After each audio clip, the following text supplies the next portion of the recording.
Hello everyone, आप सभी का स्वागत है मेरे यूट्यूब चैनल पे। तो हम लोग हिस्ट्री का सेक्शन कंप्लीट कर रहे थे। तो आज हम लोग डिस्कस करेंगे चेरो वंश के बारे में। तो चलिए शुरू करते हैं। चेरो वंश की अगर मैं बात करूं तो जब इससे पहले रक्सेलो का जो शासनकाल था तो उसके अंतिम चरण में भागवत राय ने रक्सेलो को पराजित किया था और पराजित करने के बाद चेरो वंश की स्थापना की। अगर मैं बात करूँ एग्ज़ाम के दृष्टिकोण से तो उतने ज़्यादा इम्पोर्टेंट नहीं हैं ये सारे पॉइंट्स। बस हमें याद रखने हैं कि किसकी स्थापना किसने की थी, इतना काफ़ी है। चलिए हम लोग देखते हैं। चेरो ने रक्सेलो को पराजित कर चेरो वंश की स्थापना की। अगर मैं इसके संस्थापक की बात करूं तो इनके संस्थापक भागवत राय थे। इन्होंने कब स्थापना किया चेरो वंश की? तो इन्होंने 1572 ईस्वी में चेरो वंश की स्थापना की थी। चलिए अगले पॉइंट पे हम लोग बढ़ते हैं। अगर मैं बात करूं चेरो में भागवत राय के बाद तो कौन बना? तो भागवत राय के बाद जो चेरो वंश के अगले शासक बनते हैं वो बनते हैं साहब राय, और इसका जो शासनकाल होता है वो 1697 से लेकर 1716 ईस्वी तक रहता है। और इनके शासनकाल में कुछ खास ऐसी बातें हुई नहीं थी।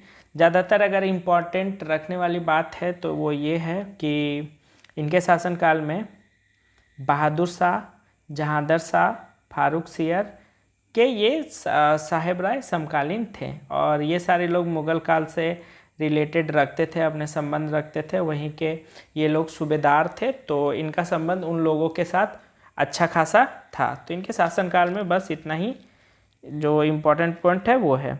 इनके बाद अगर मैं बात करूं तो इनके बाद रंजीत राय बनते हैं अगले शासक चेरो वंश के। और रंजीत राय के अगर शासनकाल का बात मैं करूं तो इनके शासनकाल में मुग़ल सूबेदार सर बुलंद खां पलामू आया था और पलामू में रुका था।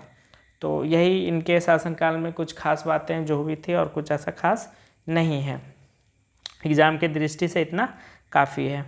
इसके बाद जब बनते हैं वो बनते हैं जय कृष्ण राय। इनका जो शासनकाल होता है वो 1722 से लेकर 1770 ईस्वी तक इनका शासनकाल रहता है जय कृष्ण राय की। और इनकी अगर मैं बात करूं तो ये रंजीत राय की हत्या करके पलामू का राजा बनता है। रंजीत राय इनके ही ऊपर जो शासन करते हैं, इनके पिता होते हैं वो थे, और उनको मारने के बाद रंजीत राय पलामू का जो राजा है वो बनता है।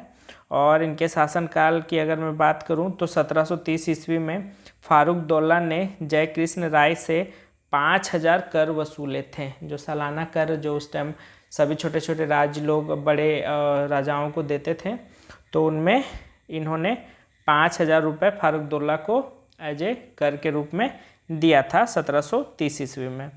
उसके बाद 1765 ईस्वी की बात करूं तो इन्हीं के शासनकाल में बिहार, बंगाल और उड़ीसा की जो दीवानी थी वो ईस्ट इंडिया को सौंप दी गई।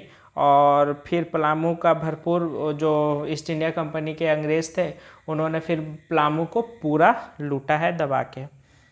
चलिए, तो चेरो वंश की यही बस इतना ही खासियत थी। मुझे लगता है कि एग्ज़ाम के लिए बस इतना काफ़ी है, और ज़्यादा कुछ खास चेरो वंश में है नहीं। तो इम्पॉर्टेंट जो बातें हैं बस ये है कि चेरो वंश के संस्थापक कौन थे? भागवत राय। कब इन्होंने स्थापना किया? तो 1572 ईस्वी में स्थापना किया था। बस इनके शासनकाल में अगर आने वाला क्वेश्चन है तो यही इंपॉर्टेंट हो सकता है, और कुछ ऐसा है नहीं। तो चलिए हम लोग आज वीडियो को यहीं तक रखते हैं। हम लोग मिलते हैं फिर अगले वीडियो तक। तब तक के लिए धन्यवाद।